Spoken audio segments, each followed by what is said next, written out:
Katatapos nga lang ng holiday season at natapos na din ang teleseryeng kinabibilangan ni Janine Gutierrez at Jericho Rosales na Lavender Fields.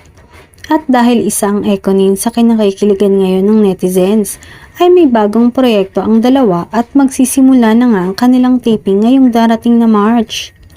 Naibahagi ng aktres sa kanyang Instagram story na kailangang matapos na niyang pagsisetup ng kanyang bagong bahay bago pa magsimula ang taping ng kanilang bagong serye.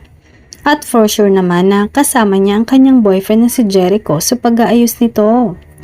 Samantala, bawat ganap ngayon ng Econin ay talagang binabantayan na ng kanilang mga fans. Hindi para mabuking sila dahil halos lahat naman ay nakakaalam na ng relasyon nila, kundi para kiligin sila. Hindi naman maitatanggi na palaki na ng palaki ang fans ng tambalang Econin. At hindi lang pang love team ang meron sila, kundi tambalang pang totoong buhay.